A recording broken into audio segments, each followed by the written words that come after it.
Hello everyone, how are you all doing? I hope you all are all right and आज हम करने वाले हैं metals and non-metals chapter number 3 of class 10th chemistry. Okay? So ये है हमारा session number 3 of the chapter जिसमें हम पढ़ने वाले हैं क्या। देखो, सबसे पहले हमने देखी थी physical properties of both metals and non metals, ठीक है। उसके बाद हमने बात करी थी केमिकल प्रॉपर्टीज़ ऑफ मेटल्स की। ओके, आज हम बात करने वाले हैं, देखो ये सारी चीज़ें, एनोडाइजेशन क्या होता है और हमारे मेटल्स की रिएक्टिविटी सीरीज, ये सभी हमने लास्ट क्लास में डिस्कस कर ली थी। ओके, सो आज का हमारा टॉपिक है how do metals reacts with solution of other metal salts.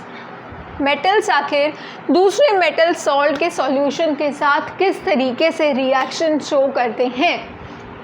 Okay, so let's get started with the topic.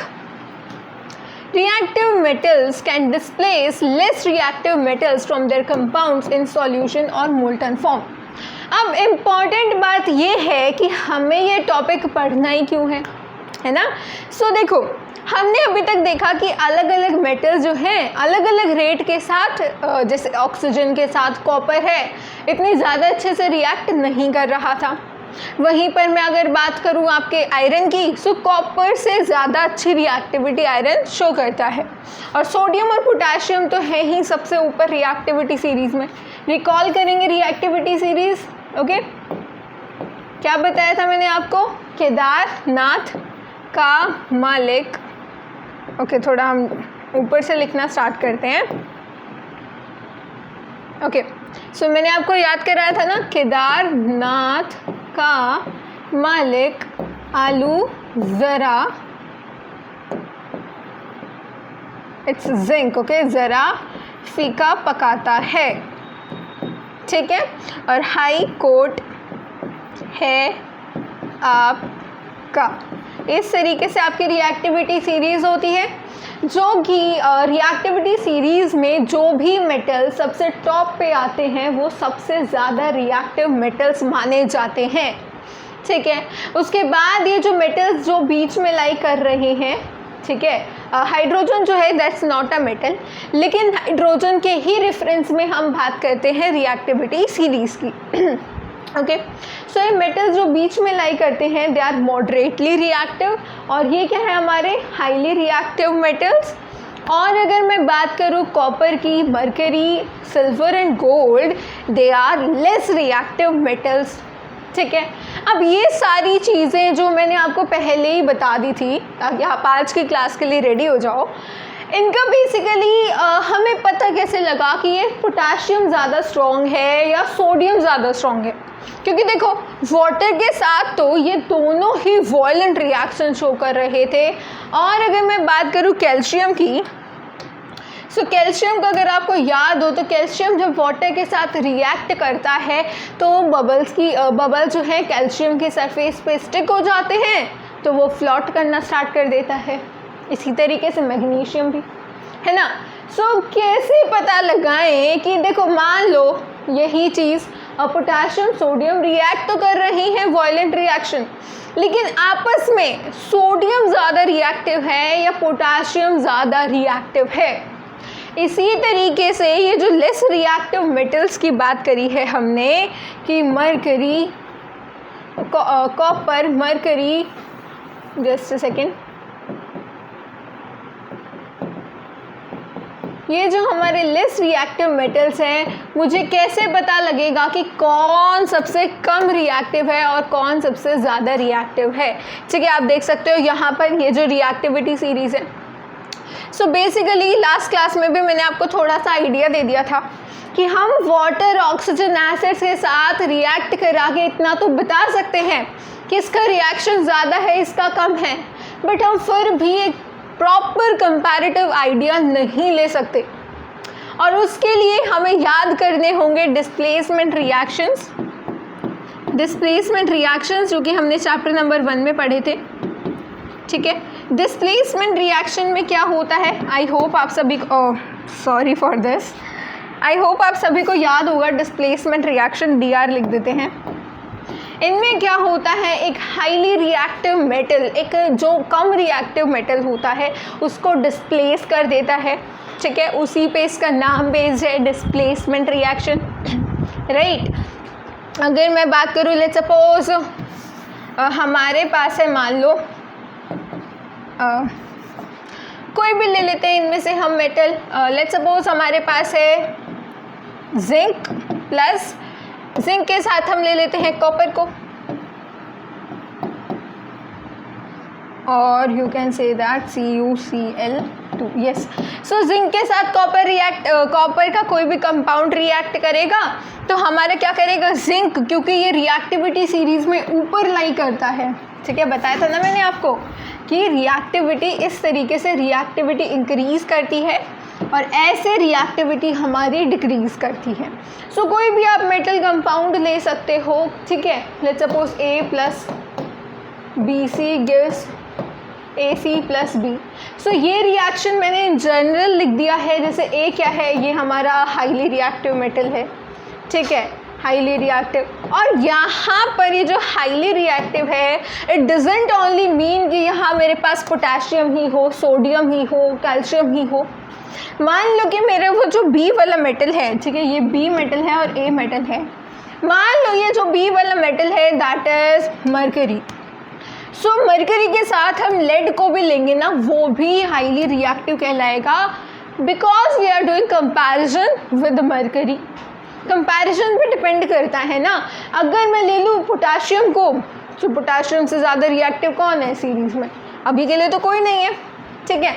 वहीं पर जो कि लेड, मान लो मैंने A की जगह ले लिया मेटल कॉपर और B की जगह ले लिया लेड। सो मुझे पता है कि भाई ये जो लेड है वो ज़्यादा रिएक्टिव है, ठीक है। सो मान लो कॉपर का कोई कंपाउंड है हमारे पास, CuX ले लेते हैं और लेड अलग से प्रेजेंट है, ठीक है, CuX प्लस लेड। सो लेड क्या करेगा, इस X के साथ जाके कंबाइन हो जाएगा, ओके। अगर मैं इस लेड को साथ में यूज़ करूँ कैल्शियम के, तो क्या डिस्प्लेसमेंट रिएक्शन देखने को मिलेगा। मान लो मैं यहाँ पर इस तरीके की कंडीशन क्रिएट कर दूँ कि हमारे पास कोई कैल्शियम का कंपाउंड है CaX और साथ में हम यूज़ कर रहे हैं लेड को। सो यहाँ आप देखोगे कोई रिएक्शन नहीं होगा, बिकॉज ऑलरेडी कैल्शियम ज़्यादा रिएक्टिव होता है लेड से, okay. So this is the point here. Displacement reaction जब ही देखने को मिलेगा जब हमारा ये जो मेटल है, जो यहाँ हमने A लिया है, वो ज़्यादा रिएक्टिव हो मेटल B से। अगर लेड को मैंने लिया था जब मरकरी के किसी कंपाउंड के साथ, तो लेड ने क्या किया था, मरकरी को डिस्प्लेस कर दिया था ना। सो this was all about this, ठीक है। सो आज हम पढ़ेंगे डिस्प्लेसमेंट रिएक्शंस भी, जो मेटल्स अपने मेटल दूसरे मेटल के सॉल्ट सॉल्यूशन के साथ दिखाते हैं, जिससे हमें प्रॉपरली पता लग जाएगा। मान लो कि A B C मेटल्स हैं, ठीक है। एग्ज़ाम में क्वेश्चन आते हैं इस तरीके से कि हमारे पास A B और C मेटल है, ठीक है, और हमारे B ने क्या किया, C को डिस्प्लेस कर दिया, B ने C को डिस्प्लेस कर दिया। इस चीज़ से क्या क्लियर हुआ कि B क्या है, ज़्यादा रिएक्टिव है C से, ओके। और मान लो कह रहे हैं कि C ने A को डिस्प्लेस कर दिया, B ने C को डिस्प्लेस कर दिया और C ने A को डिस्प्लेस कर दिया, यानी कि C ज़्यादा रिएक्टिव है A से। सो ये आपका बन चुका है ऑर्डर, ओके। सो आपको मान लो इन दो के बीच का नहीं बताया कि A ज़्यादा है या B ज़्यादा रिएक्टिव, बट स्टिल हमें पता लग गया, क्योंकि हमें पता था पहले से ही कि B जो है उसने C को डिस्प्लेस कर दिया। अगर B ने C को डिस्प्लेस कर दिया मतलब कि C क्या है, कम रिएक्टिव है B से, ओके। और उस तरीके से C ने A को डिस्प्लेस कर दिया, यानी कि A इन तीनों में सबसे कम रिएक्टिव है, ठीक है।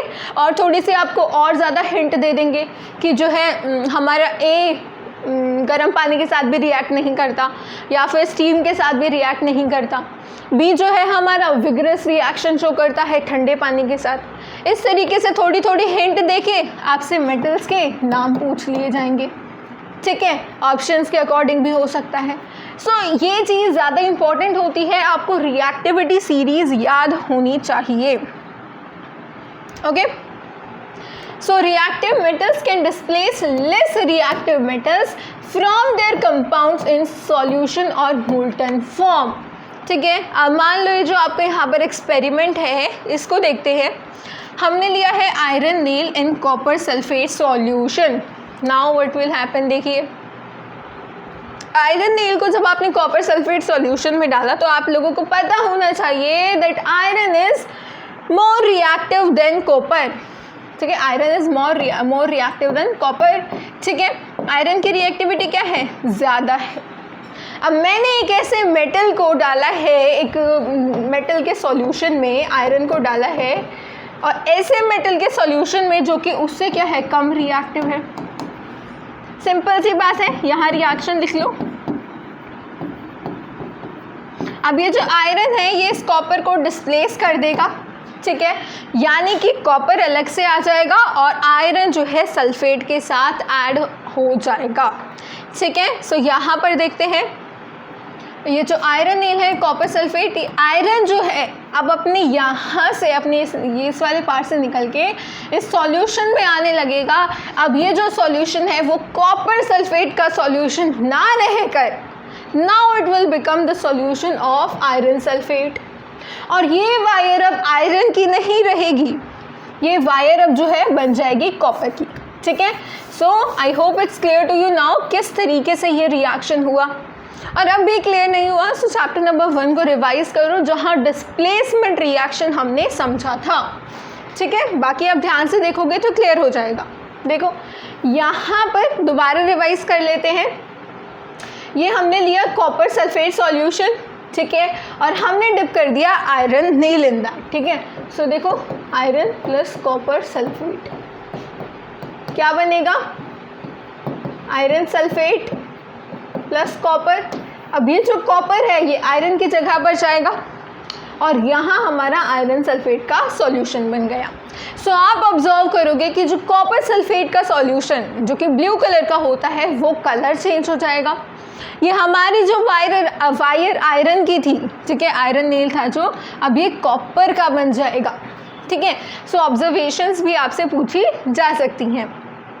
Okay, all metals are not equally reactive, ये बात आई होप अब तो आपको अच्छे से समझ आ चुकी है। रिएक्टिविटी सीरीज भी देख ली अब तो हमने, अब तो इसमें कोई कन्फ्यूज़न नहीं है कि सभी मेटल्स बराबर के रिएक्टिव नहीं होते। ऐसा नहीं है कि एल्यूमिनियम जितना रिएक्टिव है उतना ही रिएक्टिव हमारा मरकरी भी होगा। ठीक है, अब आपको पता है कि मरकरी कम रिएक्टिव होता है। All right, we check the reactivity of various metals with oxygen, water and acids, but all metals do not react with these reagents. कुछ मेटल्स तो ऐसे भी थे जो इनके साथ रिएक्शन ही शो नहीं कर रहे थे। कौन कौन से थे वो मेटल्स, याद है सभी को? कौन कौन से थे? सोडियम रिएक्शन शो करता है, पोटेशियम करता है। अगर मैं बात करूँ जो रिएक्ट नहीं करते जैसे कि गोल्ड, सिल्वर, ठीक है, सो और एक दो मेटल के और एग्जांपल दे दो मुझे 4 सेक्शन में। ठीक है, जो भी मेटल्स रिएक्टिविटी सीरीज में कम मतलब नीचे आते हैं सभी आएंगे यहाँ पर। Okay, so this is a homework for you. So we are not able to put all the metal samples we had collected in decreasing order of their reactivity. अब बताओ मुझे कि अगर वो रिएक्शन ही शो नहीं कर रहे तो मैं कैसे बताऊं कि उन पर्टिकुलर मेटल्स में से फॉर एग्जांपल हम लेते हैं मरकरी को, गोल्ड को और सिल्वर को। अब ये जो है मान लो रिएक्शन शो नहीं कर रहे ऑक्सीजन के साथ, सो ये रिएक्शन ही नहीं कर रहे तो इनको आपस में कैसे अरेंज करूँ मैं कि मरकरी कम रिएक्टिव है या गोल्ड कम रिएक्टिव है। ठीक है, so displacement reaction studied in chapter number 1 give better evidence about the reactivity of the metals.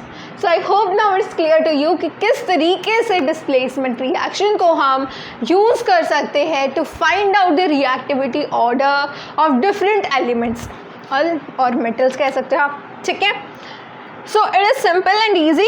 If metal A displaces metal B from its solution, it is more reactive than B. Simple. अगर एक metal, अगर यहीं पर देख लो ये metal A है, ये metal B है और बी का कंपाउंड है BX कह लो। सो अगर ए ने डिस्प्लेस कर दिया बी को, मतलब कि ए ज़्यादा रिएक्टिव है। कम रिएक्टिव मेटल कभी डिस्प्लेस नहीं कर सकता, हमेशा ज़्यादा रिएक्टिव जो ज़्यादा स्ट्रॉन्ग है वही कम स्ट्रॉन्ग वाले मेटल को डिस्प्लेस करता है। इस बात का हमेशा ध्यान रखना, कभी भी कंफ्यूज नहीं होंगे। Okay, metal A plus salt solution of B, salt solution of A और मेटल बी। अगर यहाँ पर रिएक्शन हो रहा है, मेटल ए और सॉल्ट सोल्यूशन ऑफ बी का लेकर रिएक्शन हो चुका आपका, मतलब कि 110% ए क्या है, ज़्यादा रिएक्टिव है मेटल बी से। ओके, विच मेटल, कॉपर और iron is more reactive according to you, your observation in activity 3.12। अब यहाँ तो मैंने आपको बता ही दिया है। अब इन्होंने क्या कहा कि मेटल ए अगर डिस्प्लेस कर रहा है metal salt solution of B को, यानी कि ए क्या है, ज़्यादा रिएक्टिव है बी से। और क्या हुआ है यहाँ पर, मेटल जो हमारा ए है आयरन नेल, आयरन को हम मेटल ए कह लेते हैं, ठीक है। ये कॉपर सल्फेट का सॉल्यूशन है, यानी कि सॉल्ट सॉल्यूशन है। सो कॉपर क्या है, मेटल बी है। आयरन ने आयरन सल्फेट सॉल्यूशन बना लिया, यानी कि अब ये जो BSO4 था अब ये बन चुका है ASO4, यानी कि ए क्या है, ज़्यादा रिएक्टिव है। सो इस ऑब्जर्वेशन से हमें क्लियर होता है that iron is more reactive than copper. ठीक है, I hope it's clear to you now. और आप इस चीज़ को एक बार रीड करोगे तो और अच्छे से माइंड में फिट हो जाएगा। अब ये जो रिएक्टिविटी सीरीज़ है ये तो हमने डिस्कस कर ली है। अब आई होप आपको पता चल चुका है ये रिएक्टिविटी सीरीज़ बनी है जब हमने अलग अलग मेटल्स के साथ, मतलब अलग अलग मेटल्स लिए कि एक मेटल का दूसरे मेटल के सॉल्ट सॉल्यूशन के साथ रिएक्शन कराया, उस डिस्प्लेसमेंट रिएक्शन को ऑब्जर्व किया, रिएक्शन हुआ या नहीं हुआ, और इससे ये हमारी रिएक्टिविटी सीरीज़ बनकर तैयार हो गई। क्लियर है? So the reactivity series is a list of metals arranged in the order of their decreasing activities। ध्यान रखना, रिएक्टिविटी सीरीज़ को आप कभी इस तरीके से नोट डाउन नहीं कर सकते कि पहले आपने गोल्ड लिख दिया फिर आप सिल्वर फिर मरकरी इन सभी को लिख रहे हो, यानी कि आपने कह दिया कि हम तो इंक्रीजिंग ऑर्डर में लिख रहे हैं। नहीं, हमेशा डिक्रीजिंग ऑर्डर में ही लिखोगे। Okay, after performing displacement experiments the following series known as a reactivity or activity series has been developed। so यहाँ से आपको क्लियर होना चाहिए कि रिएक्टिविटी सीरीज़ को हम एक्टिविटी सीरीज़ के नाम से भी जानते हैं। ठीक है, एक्टिविटी सीरीज़। ओके, आप ध्यान रखना है, इसको अच्छे से लिख लेते हैं।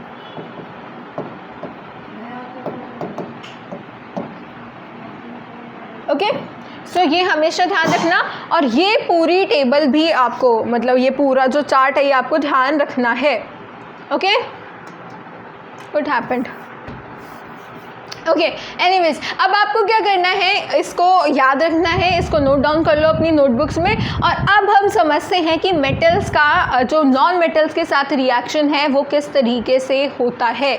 ठीक है, ओके, सो उसके लिए हमें थोड़ी इन्फॉर्मेशन लेनी होगी आयंस के बारे में। सो अब हम करने जा रहे हैं एक ऐसे टॉपिक को स्टार्ट जो कि 9th क्लास में हमने पढ़ा हुआ है। ठीक है, सो आयंस क्या होते हैं, बेसिकली जो हमारे मेटल एटम होता है ना, जस्ट अ सेकेंड। ओके, जो हमारा एटम होता है, ओके, अब सबसे पहले आपको क्लियर होना चाहिए एटम क्या होता है। ठीक है, सो उसके लिए हम जल्दी से रिवाइज कर लेते हैं। लेट्स सपोज हम किसी एटम की बात कर रहे हैं, से for example aluminium. Okay, so aluminium atom जो है उसका हमें सबसे पहले पता होना चाहिए electronic configuration. Okay, so aluminium को रिप्रेजेंट करेंगे Al से। इलेक्ट्रॉनिक कॉन्फ़िगरेशन क्या होती है, जो हमारा न्यूक्लियस के बाद जो इलेक्ट्रॉनिक शेल्स प्रेजेंट होते हैं, किस तरीके से वहाँ इलेक्ट्रॉन्स अरेंज हैं, that is known as the electronic configuration. ये देखो, ये हमने बना लिया है nucleus. Nucleus contains what, positive charge as well as neutron. Proton and neutron हमारे न्यूक्लियस के अंदर होता है। फिर हमें बनाने हैं कुछ शेल्स, ठीक है। ओके, सो एल्यूमिनियम का एटॉमिक नंबर कितना होता है, क्या आप बता सकते हो? एल्यूमिनियम का एटॉमिक नंबर कितना होता है? ओके, सो एटॉमिक नंबर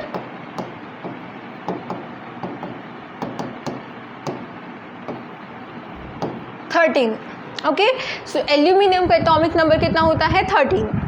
अब यहाँ पर 13 जो एटॉमिक नंबर है हमें करनी होगी हमें क्या करना होगा? इन इलेक्ट्रॉन्स को इन शेल्स में फिल करना होगा, ठीक है। अब देखो, जो एटॉमिक नंबर होता है that is equal to the number of electrons and number of protons, ठीक है। अगर मैं बात करूँ किसी एक एटम की, यहाँ मैं बात कर रही हूँ एटम की, यानी कि जिसके ऊपर कोई चार्ज अभी नहीं है, ओके। आयन तो हम अभी इस एटम को बनाने वाले हैं, अभी तो हमारे पास ये एटम ही प्रेजेंट है, ओके। सो एटम में number of electrons is equals to number of protons which is equal to atomic number, यानी कि जो ये 13 है that is the atomic number. अब ये हमारे शेल्स हैं, this shell is what? K shell, L and M shell, okay. अब आपको पता होना चाहिए के शेल में मैक्सिमम 2 इलेक्ट्रॉन्स फिल कर सकते हैं, एल में 8, ठीक है। सो फिल करते हैं।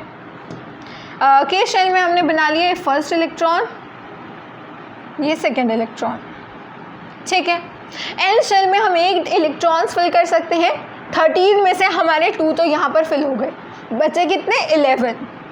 सो 2 के बाद 3, 4, 5, 6, 7, 8, 9, 10। सो 1, 2, 3, 4, 5, 6, 7, 8। सो हमारे सेकेंड शेल में यानी कि एल शेल में भी 8 इलेक्ट्रॉन्स फिल हो चुके हैं। सो एल्यूमिनियम की इलेक्ट्रॉनिक कॉन्फ़िगरेशन क्या होगी? 2, 8, 3, 2, 8 एंड 3। सो लास्ट शेल में मतलब कितने इलेक्ट्रॉन्स आएंगे? 3 इलेक्ट्रॉन्स आएंगे, ठीक है। क्लियर हो गया सभी को? सो इसको हम थोड़ा ऊपर लिख लेते हैं। एटम हमने लिया है कौन सा? Aluminium, okay. So I hope अब आपको इतना क्लियर हो चुका है। ये क्या बन गई? Electronic configuration. किसी भी मेटल की, किसी भी एटम की आसानी से आप यहाँ पर इलेक्ट्रॉनिक कॉन्फ़िगरेशन लिख सकते हो, ओके, बना सकते हो। सो ये तो हो गया डायग्राम, ओके। अब हमें क्या करना है? इन इलेक्ट्रॉन्स के जो लास्ट वाले शेल में इलेक्ट्रॉन्स प्रेजेंट है वो ये हैं, ये 3 इलेक्ट्रॉन्स क्या हैं? लास्ट वाले शेल के इलेक्ट्रॉन, ठीक है। अब मुझे जो है स्टेबिलिटी के लिए, स्टेबिलिटी हमें मिलेगी जब लास्ट वाले शेल में which is known as the valence shell, जब हमारे वैलेंस शेल में कितने इलेक्ट्रॉन्स होंगे? 8 इलेक्ट्रॉन्स, जिसको हम बोलते हैं ऑक्टेट। सो मैं इसको हटा देती हूँ, हम अब इससे अंडरस्टैंड करेंगे, ठीक है। सो हमारा ऑक्टेट रूल ये कहता है कि आपको स्टेबिलिटी जब मिलेगी किसी भी एटम को, आपको इन द सेंस किसी भी एटम को स्टेबिलिटी जब मिलती है जब हमारे उस पर्टिकुलर एटम के वैलेंस शेल में, जो कि हमारा 3 केस में है, वैलेंस शेल में 3 नंबर ऑफ इलेक्ट्रॉन्स हैं, ठीक है। वैलेंस शेल में कितने नंबर ऑफ इलेक्ट्रॉन्स हो? There should be 8 number of electrons in the valence shell, ठीक है। यानी कि ऑक्टेट कंप्लीट होना चाहिए। लेकिन यहाँ पर तो 3 है और 3 को 8 बनाने के लिए हमें ऐड करने पड़ेंगे 5 इलेक्ट्रॉन्स। और अगर मैं इनकी कॉन्फ़िगरेशन की बात करूँ सो 2, 8 और 3 में अगर मैं इस 3 को हटा दूँ सो ऑटोमेटिकली 8 रह जाएंगे, ठीक है। यानी कि या तो हमें 3 इलेक्ट्रॉन्स को निकालना पड़ेगा या तो 5 इलेक्ट्रॉन्स को ऐड करना पड़ेगा। सो गाइस, इलेक्ट्रॉन्स ऐड करने या इलेक्ट्रॉन्स निकालने ऐसा नहीं है कि हमने इलेक्ट्रॉन लिया और निकाल दिया। बहुत ज़्यादा अमाउंट ऑफ एनर्जी लगती है जब हम एक पर्टिकुलर एटम को इलेक्ट्रॉन को एक एटम में डालते हैं या निकालते हैं। सो 5 ज़्यादा है या 3? कॉमन बात है, 3 कम होता है, 5 ज़्यादा है। सो इस चीज़ को करने के लिए एक एटम, एल्यूमिनियम के एटम को 3 इलेक्ट्रॉन्स लॉस करने के लिए कम एनर्जी लगेगी एज़ कम्पेयर टू 5 इलेक्ट्रॉन्स की एडिशन। सो यहाँ जो हमारा एल्यूमिनियम एटम है, व्हाट विल इट डू? ये इन 3 इलेक्ट्रॉन्स को रिमूव कर देगा, लॉस ऑफ 3 इलेक्ट्रॉन कर देगा। और जैसे ही इन 3 इलेक्ट्रॉन्स को एल्यूमिनियम हमारा निकालेगा, व्हाट विल हैपन? एल्यूमिनियम का क्या था? 13 एटॉमिक नंबर क्या होता है? Mainly atomic number is equals to number of protons, ठीक है। फिर मैंने यहाँ पर नंबर ऑफ प्रोटॉन और न्यूट्रॉन के इलेक्ट्रॉन के इक्वल क्यों कहा था? दैट इज़ बिकॉज क्योंकि एक एटम में नंबर ऑफ इलेक्ट्रॉन और प्रोटॉन्स इक्वल होते हैं because that is electrically neutral, ठीक है। सो अगर एटम की बात करें जो कि न्यूट्रल स्पीशी है, सो वहाँ पर तो नंबर ऑफ एटम मतलब नंबर ऑफ इलेक्ट्रॉन और प्रोटॉन सेम रहेंगे, लेकिन हर एक केस में यानी कि आयंस के केस में ऐसा नहीं होता। क्लियर है सभी को? सो यहाँ आपको समझ आया कि नंबर ऑफ इलेक्ट्रॉन्स और प्रोटॉन्स जो है सेम होते हैं इन केस ऑफ एटम। अब हम इसको रिमूव कर देते हैं, ओके। सो अब देखो ये 3 इलेक्ट्रॉन्स के चले जाने के बाद एटॉमिक नंबर तो यही रहेगा, लेकिन जो इलेक्ट्रॉन्स का नंबर है that is reduce to 2,8 that is 10। 3 electrons चले गए यानी कि प्रोटॉन्स, जो कि प्रोटॉन्स कितने थे? 13 प्रोटॉन्स थे और 13 ही इलेक्ट्रॉन्स थे, लेकिन ये लास्ट चल के जो 3 इलेक्ट्रॉन थे वो सब चले गए हैं, यानी कि अब कितने इलेक्ट्रॉन्स बचे हैं? ओनली एंड ओनली 10 इलेक्ट्रॉन्स, ठीक है। यहाँ पर 8 इलेक्ट्रॉन्स और यहाँ पर 2 इलेक्ट्रॉन्स। अब आप ओवरऑल चेक करोगे, सो 13 प्रोटॉन्स हैं और हमारे 8 इलेक्ट्रॉन्स हैं। सो हमारे क्या 8 नहीं, हमारे 10 इलेक्ट्रॉन्स हैं टोटल हम देखेंगे तो। सो कितना बचा? +13 - 10 क्या होगा? +3, यानी कि चार्ज कितना आ चुका है? अब +3 का चार्ज आ चुका है एल्यूमिनियम पे, जब वो अपने 3 इलेक्ट्रॉन्स को लूज़ कर देगा, ठीक है। सो अब एल्यूमिनियम अपने इस ऑक्टेट रूल के अकॉर्डिंग अपनी स्टेबिलिटी अचीव करने के लिए इन 3 इलेक्ट्रॉन्स को रिमूव कर देगा, अपने अंदर से लूज़ कर देगा, और इसकी इलेक्ट्रॉनिक कॉन्फ़िगरेशन बन जाएगी 2,8। और एल्यूमिनियम को हम इस तरीके से रिप्रेजेंट ना करके अब हम शो करेंगे +3 का चार्ज। This is what? +3। और इस टाइप की स्पीशीज़ को जिनके पास पॉजिटिव चार्ज आता है they are known as what? Cations. उस टाइप के आयंस को हम बोलते हैं कैटायंस। आयंस 2 टाइप के होते हैं, एनायंस एंड कैटायंस, ओके। सो कोई भी ऐसी metal species, not metal, atom, कोई भी ऐसा एटम जो इलेक्ट्रॉन लूज करता है या इलेक्ट्रॉन गेन करता है दैट इज़ व्हाट? आयन, ठीक है। अब हमने केस समझ लिया जब कोई हमारा एटॉमिक स्पीशी इलेक्ट्रॉन लूज कर रही है। अब अगर मैं बात करूँ क्लोरीन जैसे एटम की, क्लोरीन क्या करता है? क्लोरीन करता है इलेक्ट्रॉन का गेन। वो कैसे? ठीक है, तो आप सब मुझे बताओ क्लोरीन का एटॉमिक नंबर कितना होता है? यस, क्लोरीन का एटॉमिक नंबर होता है A to Z, that mean 17। Okay, chlorine का एटॉमिक नंबर है 17। आप लिख सकते हो इलेक्ट्रॉनिक कॉन्फ़िगरेशन, डायरेक्ट लिख देते हैं 2,8, 10 इलेक्ट्रॉन्स कंप्लीट एंड 7। अब यहाँ पर क्या है? आउटर मोस्ट शेल में यानी कि वैलेंस शेल में कितने इलेक्ट्रॉन्स हैं? 7 इलेक्ट्रॉन्स हैं। कितने होने चाहिए थे? 8 होने चाहिए थे ना? 8 नहीं है, 8 होने चाहिए थे। सो यहाँ क्या कर सकते हैं? या तो हम कर सकते हैं 1 इलेक्ट्रॉन की एडिशन, या हम कर सकते हैं 7 इलेक्ट्रॉन्स का रिमूवल। सो यहाँ हो जाएगा हमारा 8। या तो 7 इलेक्ट्रॉन्स को निकाल दो पूरी तरीके से, या इसी में एक और इलेक्ट्रॉन ला के जोड़ दो तो 8 बन जाएगा। अब कन्वीनियंट कौन सा तरीका है? 7 इलेक्ट्रॉन्स का रिमूवल ज़्यादा आराम से कर सकते हो, या 1 इलेक्ट्रॉन की एडिशन। अभी अभी बताया था एनर्जी पे डिपेंड करता है। सो 1 इलेक्ट्रॉन की एडिशन यहाँ पर जनरली हमें देखने को मिलती है। सो +1 हमें क्या करना पड़ेगा? इलेक्ट्रॉन, +1 इलेक्ट्रॉन हो जाएगा। सो क्लोरीन की जो हमारी कॉन्फ़िगरेशन रहेगी क्लोरीन नेगेटिव की, दैट विल बी 2,8,8।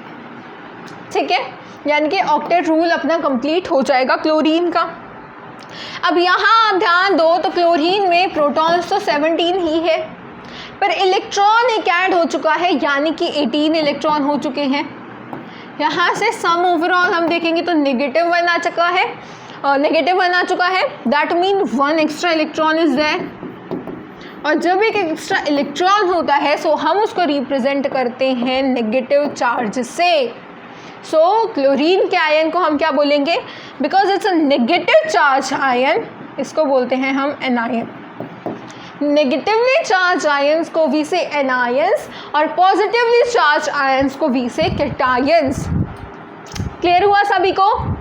ओके, सो ये क्या हो गया हमारा एनायन। और एल्यूमिनियम की जिसकी हमने बात करी थी, एल्यूमिनियम इज अ कैटायन।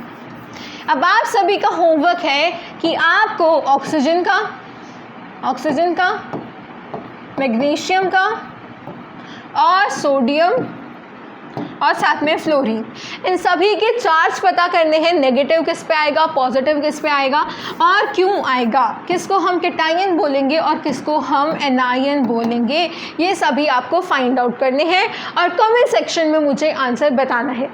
ठीक है, एक हिंट दे देती हूँ मैं आपको, इनमें से एक का आंसर बता देती हूँ। प्लस चार्ज कितना होगा वो आप मुझे बताओगे। जैसे एल्यूमिनियम पे +3 का चार्ज था, है ना, क्योंकि उसने 3 इलेक्ट्रॉन्स को लूज़ किया। इसी तरीके से अलग अलग एटम पे अलग अलग चार्ज होगा, तो चार्ज आप मुझे बताओगे। मैं आपको फ्लोरीन का बता देती हूँ, fluorine is an anion. Fluorine नहीं होगा, बेसिकली फ्लोराइड आयन होगा जब वो इलेक्ट्रॉन्स को लूज़ कर देगा, बिकॉज एनायंस इलेक्ट्रॉन को लूज नहीं गेन कर लेगा, सॉरी। सो जब वो इलेक्ट्रॉन को गेन कर लेगा then it will become a ion. ठीक है, सो अब इतना क्लियर हुआ। अब हमारा टॉपिक क्या था, हमें देखना है कि अब ये जो एटम्स हैं जनरली जिनके पास पॉजिटिव चार्ज होता है, जैसे एल्यूमिनियम की बात करूँ, पॉजिटिव चार्ज हुआ डोनेट करने के बाद, +3 आया बाय डोनेटिंग 3 इलेक्ट्रॉन्स। और यहीं पर क्लोरीन की अगर मैं बात करूं, क्लोराइड आयन की, सो Cl नेगेटिव कैसे आया था, बाय एक्सेप्टिंग 1 इलेक्ट्रॉन। क्लियर हुआ सभी को? सो यहाँ क्या कंडीशन है, मैंने आपको पहले बता रखा है कि पॉजिटिव चार्ज अट्रैक्ट करता है नेगेटिव चार्ज को। अब एक एटम ऐसा है जिसको अपने इलेक्ट्रॉन रिलीज करने हैं। मान लो कि एक ऐसा बंदा है जिसको कुछ अमाउंट ऑफ कोई भी चीज़ हो सकती है, जैसे बिस्किट्स हैं, दूध है या फिर कोई भी चीज़ है, किसी को डोनेट करनी है। ठीक है, मान लो बिस्किट्स देने हैं किसी को। सो अब आप ऐसे बंदे को तो नहीं दे सकते जिसके पास ऑलरेडी इतने सारे बिस्किट्स हो, किसी ऐसे को दोगे ना जिसके पास बिस्किट या तो कम है या बिल्कुल नहीं है। यानी कि ये जो पॉजिटिव चार्ज है, यानी कि जो इनको इलेक्ट्रॉन डोनेट करने हैं, वो किसी एक ऐसे स्पीशी को डोनेट कर सकते हैं जिनके पास इलेक्ट्रॉन्स की कमी हो। अब मान लो मैं इसके साथ ले आई एक सोडियम Na पॉजिटिव जिसका +1 होता है। ठीक है, आपको होमवर्क का ही आंसर मिल चुका है। ठीक है, लेकिन फिर भी देखो पॉजिटिव 1 होता है। अब इसके पास ऑलरेडी एक इलेक्ट्रॉन एक्स्ट्रा है, क्या एल्यूमिनियम और सोडियम का बॉन्ड बन सकता है? जल्दी से बताओ चार सेक्शन में। नहीं बन सकता ना, इसके पास ऑलरेडी ही एक इलेक्ट्रॉन एक्स्ट्रा है। ये कह रहा है मेरा इलेक्ट्रॉन ले लो, दे कहाँ रहे हो मुझे इलेक्ट्रॉन, राइट। सो हमें लाने पड़ेगी एक ऐसी स्पीशी जिसको ज़रूरत हो इलेक्ट्रॉन्स की। सो कैटायंस क्या करते हैं, इलेक्ट्रॉन्स देते हैं। तो हमें याद आई एनायंस की। एनायंस क्या कर सकते हैं, इलेक्ट्रॉन ले सकते हैं। ओके, सो हम क्या कराएंगे, एल्यूमिनियम और क्लोरीन के बीच में बॉन्ड फॉर्मेशन करा देंगे। इलेक्ट्रॉन चाहिए हमारे क्लोरीन को, इलेक्ट्रॉन देने वाला है एल्यूमिनियम। बन गई बात। ठीक है, दोनों तरह से बात कंप्लीट हो चुकी है। अब बात करूँ अगर मैं एल्यूमिनियम की, एल्यूमिनियम का चार्ज कितना होता है, +3, क्लोरीन का -1। इस तरीके से क्रॉस कर दोगे, बन जाएगा क्या, Al1 Cl3। और 1 को आप जनरली रिप्रेजेंट नहीं करते हो, सो इसको आप लिख सकते हो AlCl3। अब इस चीज़ को भी समझेंगे कि क्लोरीन के 3 एटम्स क्यों आए। किसी भी चीज़ को रटना नहीं है, समझना है। इतना क्लियर हुआ? ये तो मैंने आपको डायरेक्ट तरीका बता दिया जो आपकी बुक्स में दे रखा होता है। अब ये हुआ कैसे, एल्यूमिनियम को देने हैं अपने 3 इलेक्ट्रॉन्स, इसके पास एक्स्ट्रा है ये 3 इलेक्ट्रॉन्स। पर क्लोरीन, एक क्लोरीन को तो 1 इलेक्ट्रॉन चाहिए, -1 निकाला था, एक क्लोरीन को 1 इलेक्ट्रॉन चाहिए, यानी कि इसके 3 इलेक्ट्रॉन्स में से 1 इलेक्ट्रॉन तो गया क्लोरीन के पास, बचे कितने 2 इलेक्ट्रॉन्स, फिर भी बच गए। सो क्लोरीन के साथ ही अगर बॉन्ड फॉर्मेशन करनी है सो ये एक क्लोरीन, एक और क्लोरीन और एक और क्लोरीन, 3 क्लोरीन आएंगे, तीनों 1-1 इलेक्ट्रॉन ले लेंगे और हमारा एल्यूमिनियम भी खुश हो जाएगा, क्लोरीन भी खुश हो जाएंगे। एक एल्यूमिनियम के साथ 3 क्लोरीन बॉन्ड फॉर्मेशन करते हैं and this is what is AlCl3, aluminium chloride. Clear हुआ सभी को? सो ये क्या हुआ, क्लोरीन क्या है, एक नॉन मेटल है, एल्यूमिनियम क्या है, एक मेटल है। Aluminium is what, it's a metal and chlorine is what, it's a non metal. So यहाँ आप देख सकते हो मेटल्स और नॉन मेटल कंबाइन करते हैं। Metals are electropositive in nature, metals are electropositive, यानी कि जो कैटायंस होते हैं दे आर मेटल्स, और जिनको इलेक्ट्रॉन एक्सेप्ट करने होते हैं they are electronegative in nature, यानी कि they are known as non metals. ठीक है, क्लियर हुआ किस तरीके से बॉन्ड फॉर्मेशन होगी। अब इसी तरीके का आपका एक होमवर्क है Al2O3 का। Al2O3 का मुझे बताओगे, this is known as what, this is aluminium oxide. आप मुझे बताओगे चार्ट सेक्शन में, कमेंट सेक्शन में कि Al2O3 ये बॉन्ड फॉर्मेशन एल्यूमिनियम और ऑक्सीजन के बीच में बॉन्ड फॉर्मेशन किस तरीके से हुई है। ठीक है, मान लो कि एक और एग्जांपल ले लेते हैं Na+ और Cl-। आपको पता है ना Na पे एक पॉजिटिव चार्ज होता है, 2, 8 और 1 होती है इसकी इलेक्ट्रॉनिक कॉन्फ़िगरेशन, तो ये 1 इलेक्ट्रॉन को लूज कर देगा, सो 8 इलेक्ट्रॉन बचेंगे, कंप्लीट हो जाएगी स्टेबिलिटी। क्लोरीन की भी आपको पता है 2, 8, 7 होती है इलेक्ट्रॉनिक कॉन्फ़िगरेशन, सो यहाँ अगर एक इलेक्ट्रॉन ऐड हो गया तो इसकी भी कंप्लीट हो जाएगी। सो Na की +1, Cl की -1, दोनों कंबाइन करेंगे, दे विल फॉर्म NaCl। ठीक है, so this was all about ion, what are ions, क्या होते हैं आयन्स, एटम्स क्या होते हैं। आई होप दोनों में आपको डिफरेंसेस क्लियर हो चुके हैं।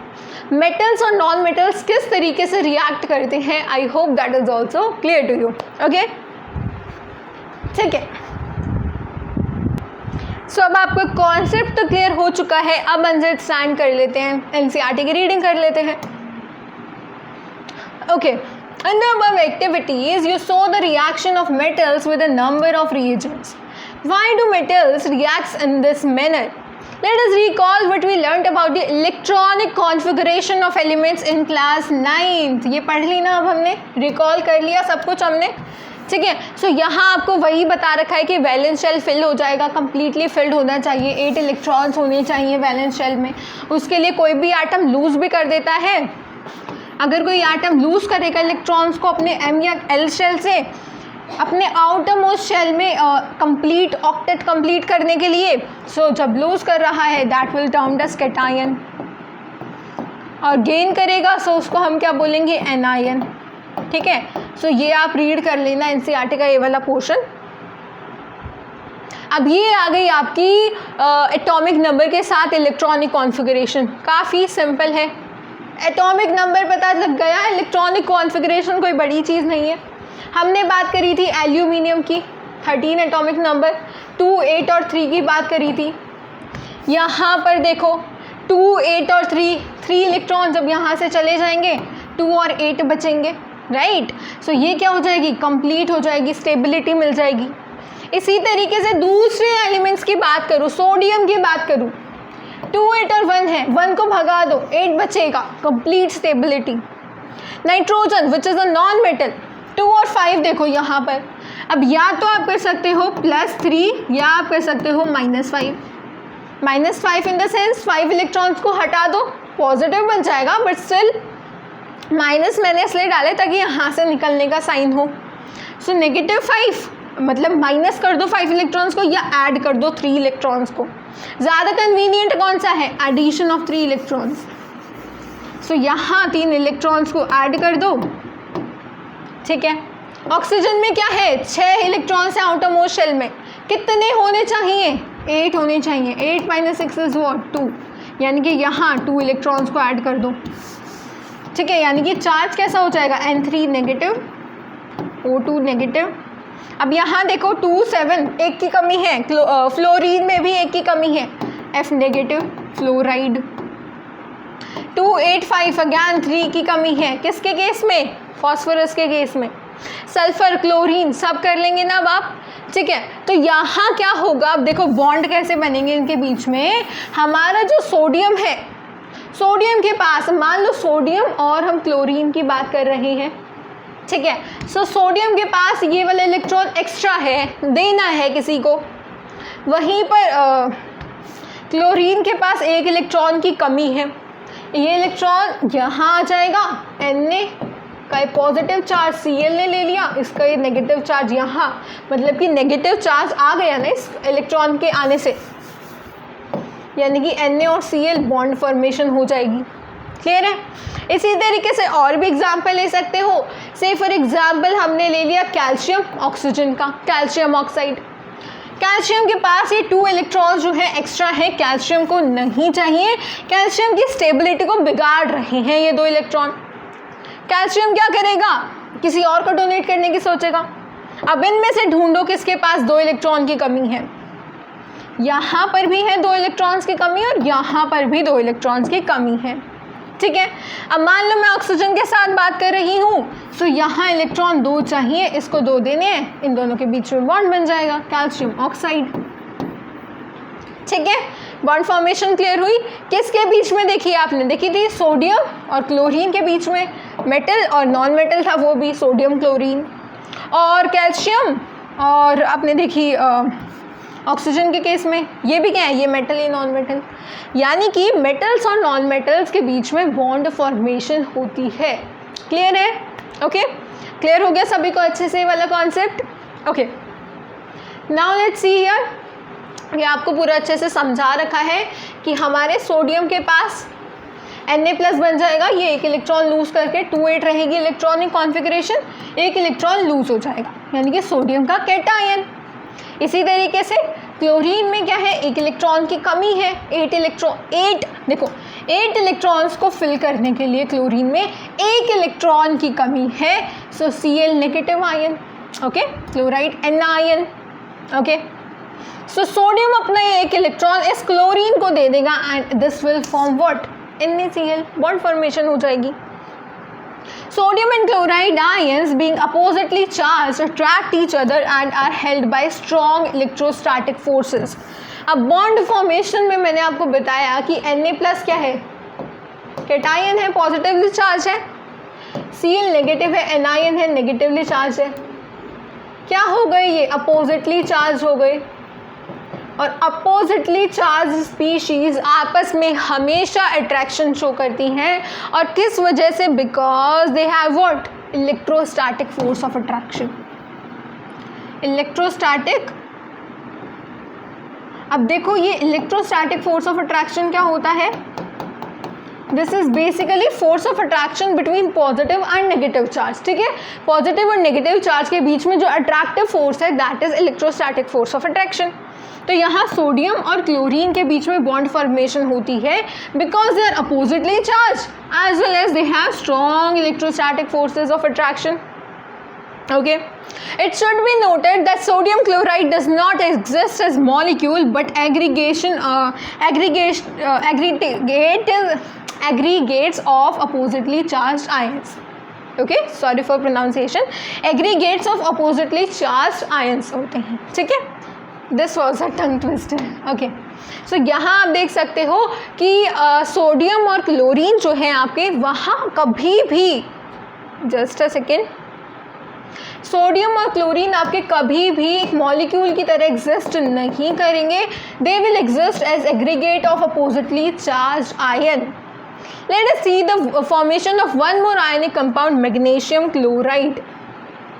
ये देखिए यहाँ पर मैग्नीशियम अपने 2 इलेक्ट्रॉन्स को लूज कर देगा, 2,8 उनकी इलेक्ट्रॉनिक कॉन्फ़िगरेशन हो जाएगी, यानी कि 2 पॉजिटिव चार्ज मैग्नीशियम पे आ जाएगा। जितने इलेक्ट्रॉन्स लूज करे उतने इलेक्ट्रॉन्स का पॉजिटिव चार्ज, ठीक है। और क्लोरीन को तो भाई एक इलेक्ट्रॉन चाहिए, तो क्लोरीन कहेगा एक और क्लोरीन आ जाएगा तो एक एक हो जाएगा दोनों के पास, और मैग्नीशियम का भी ये कंप्लीट हो जाएगा। एक इलेक्ट्रॉन इसके पास गया, एक इलेक्ट्रॉन इसके पास गया, ये बन गया हमारा Mg, और 2 क्लोरीन के एटम लगे तो Mg, एक Mg और 2 Ca, ठीक है। अब पढ़ लेते हैं हम आयनिक कंपाउंड्स की प्रॉपर्टीज़। ये देखो आयनिक कंपाउंड्स का मेल्टिंग पॉइंट देखो आप, NaCl, LiCl, CaCl2, calcium oxide, magnesium chloride, ये क्या है common salt, lithium chloride, calcium chloride, calcium oxide, magnesium chloride, melting point 1074, 887, देख पा रहे हो कितना ज़्यादा मेल्टिंग पॉइंट है। इसी तरीके से बॉइलिंग पॉइंट देखो कितना ज़्यादा है, ठीक है। और इनको हम क्या बोलते हैं, ध्यान रखना, sodium is a cation, chlorine is a anion, chloride anion, ये दोनों आयंस के बीच में बॉन्ड फॉर्मेशन हुआ है। This kind of bond formation is known as ionic bond. इस तरीके के बॉन्ड को हम बोलते हैं ionic bond, okay. So ionic bonds का, आयनिक कंपाउंड्स का जनरली हाई मेल्टिंग और बॉइलिंग पॉइंट होता है। So let us see some properties of ionic compounds. First of all, the physical nature. Ionic compounds is solid and are somewhat hard because of the strong force of attraction. अब किसी भी compound में उसके constituent जो particles हैं उनमें ज़्यादा strong force of attraction है, सो सिंपल सी बात है दे विल बी सॉलिड और हार्ड भी होंगे क्योंकि स्ट्रॉन्ग हैं, अट्रैक्शन के फोर्सेस उनके बीच में, ठीक है। और यहाँ क्या होते हैं, पॉजिटिव और नेगेटिव चार्जेस होते हैं, positive cations, negative anions, clear है सभी को। सो ये क्या हो गया हमारा electrostatic force of attraction ionic compounds में जो होता है। These compounds are generally brittle and break into pieces when pressure is applied. So pressure apply करोगे तो एक तो brittle है, एक malleable होता है। malleable में क्या होता है कि जब pressure apply करा तो वो sheets में convert हो गया, उसको stretch करा तो वो wire में convert हो गया, ductile हो गया वो, ठीक है। So एक होते हैं malleability, एक होती है ductility। और वहीं अगर मैं बात करूँ brittle है कोई चीज़, so इन दोनों का opposite होती है। ब्रिटल के केस में क्या होता है, just a second, ductile. Brittle के केस में होगा ये कि मेलिएबल में तो थिन शीट्स में कन्वर्ट हो गया और डक्टाइल में उसके वायर्स बन गए जब प्रेशर डाला। तो ब्रिटल में होगा कि वो टूट ही जाएगा, ना शीट बनेगी ना वायर बनेंगे, टूट जाएगा डायरेक्टली, ठीक है। So ionic compounds are brittle in nature. इनके मेल्टिंग और बॉइलिंग पॉइंट की बात करें, so they have high melting and boiling points. This is because a considerable amount of energy is required to break these strong inter-ionic forces. Inter-ionic जो interactions हैं इनके बीच में उनको break करना is not a small work, okay? So यहाँ पर आपको ध्यान देना होगा कि बहुत ज़्यादा यहाँ आपको attractive forces, क्योंकि Na plus और Cl minus का example जो हम ले रहे हैं, so positive charges,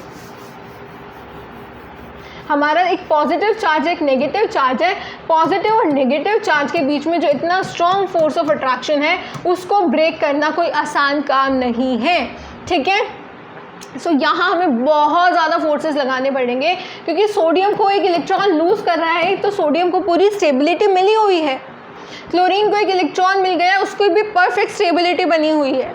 सो वो आखिर क्यों अपनी स्टेबल फॉर्म से अनस्टेबल फॉर्म में जाना चाहेंगे, ठीक है। So this was all about this. वहीं पर अगर मैं बात करूँ सॉल्युबिलिटी की, so solubility, electrocovalent compounds are generally soluble in water and insoluble in compounds और solvents such as kerosene and petrol. So generally कोई चीज़ अगर वाटर में सॉल्युबल है so that will be insoluble in organic solvents जैसे कि kerosene, petrol, okay. Electricity की conduction के बारे में देख लेते हैं। अभी जो आयंस हैं वो क्योंकि ये बॉन्डेड फॉर्म में प्रेजेंट है सो अपनी सॉलिड फॉर्म में तो ये कोई इलेक्ट्रिसिटी कंडक्ट नहीं करते, पर अगर यही आयंस अगर मोल्टन या फिर अपनी आप कह सकते हो लिक्विड फॉर्म में आ जाएं, ठीक है, सो ये इलेक्ट्रॉन इलेक्ट्रिसिटी कंडक्ट करते हैं, इनके इलेक्ट्रॉन्स फ्री हो जाते हैं। Okay, conduction of electricity through a solution involves a movement of charged particles. A solution of an ionic compound in water contains ions, water में soluble हो या फिर अपनी molten form में हो, ठीक है, which move to the opposite electrodes when electricity is passed through the solution.